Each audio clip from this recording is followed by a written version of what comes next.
शिक्षक साथियों और प्यारे बच्चों, इस 76वें गणतंत्र दिवस को मना रहे बड़े उत्साह के साथ अपना कीमती समय देने के लिए सभी लोगों का बहुत बहुत धन्यवाद। आज 76 साल हो गए, 75 साल पूरे हो गए, 76वां मना रहे हैं।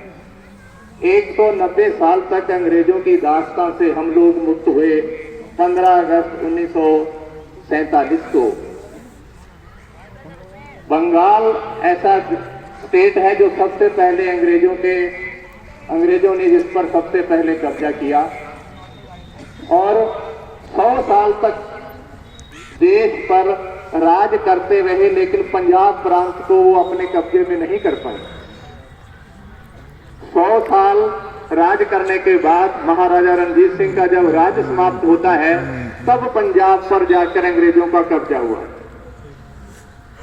प्लासी की लड़ाई 1757 से अंग्रेजों का आगमन होता है भारत में और 1857 पूरे 100 साल तक ईस्ट इंडिया कंपनी का राज देश पर रहा और 1857 की क्रांति के बाद हमारे देश पर सीधा ही ब्रिटिश गवर्नमेंट का राज स्थापित हो गया।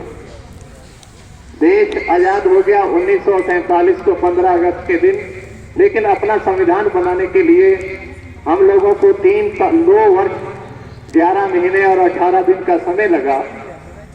उस प्रारूप कमेटी के अध्यक्ष डॉक्टर भीमराव अंबेडकर थे। 26 नवंबर 1949 को देश का संविधान बनकर तैयार हो गया, लेकिन उसे लागू करने के लिए दिन चुना गया 26 जनवरी 1950। 26 जनवरी को ही क्यों चुना गया? क्योंकि 26 जनवरी 1930 को पूर्ण स्वराज का प्रस्ताव कांग्रेस ने पास किया था लाहौर अधिवेशन। इस संविधान को बनाने के लिए बहुत लोगों ने अथाह मेहनत की। लगभग 10 देशों के संविधान से अच्छी बातों को लेकर और इस संविधान का निर्माण किया गया। इस संविधान ये ऐसा सबसे बड़ा संविधान है जो लिखित में वर्ड का, इसको टाइप नहीं किया गया, इसको हाथ से लिखा गया और हाथ से लिखने वाले प्रेम बिहारी रायजादा थे। उन्होंने इसको लिखने में 1 पैसा भी मजदूरी या अपना मेहनताना नहीं लिया और एक शर्त पर उन्होंने लिखा कि संविधान की प्रत्येक कॉपी पर प्रत्येक पृष्ठ पर उनका नाम लिखा हुआ है। ये मूल रूप से पहली प्रति अंग्रेजी में लिखी गई और दूसरी हिंदी में। ये केंद्रीय पुस्तकालय जो दिल्ली में है वहां पर हीलियम बॉक्स में रखा हुआ है। लगभग 3.25 किलो वजन है इसका।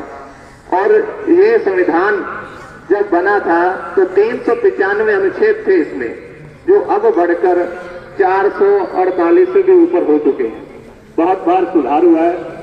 विभिन्न देशों के अच्छी बातों को लेकर, जैसे ब्रिटिश सरकार से हमने पार्लियामेंट की व्यवस्था ली, मूल अधिकार, मूल कर्तव्य, नीति निर्देशक तत्व, इन सबको दूसरे देशों के संविधान से लेकर भारत सरकार अधिनियम 1935 को हमने भारत संविधान के रूप में स्वीकार किया और आज हमारा संविधान पूरी तरह से स्वतंत्र संविधान है, जिसमें सारे जितने भी फैसले हैं वो हमारे संविधान के अनुसार होते हैं। सारा देश इसी संविधान के अनुसार चलता है। आप सभी को पुनः इस गणतंत्र दिवस की बहुत बहुत बधाइयां, शुभकामनाएं। अपना कीमती समय देने के लिए मैं प्रबंध समिति के सभी सदस्यों का बहुत धन्यवाद करता हूं। जय हिंद, जय भारत।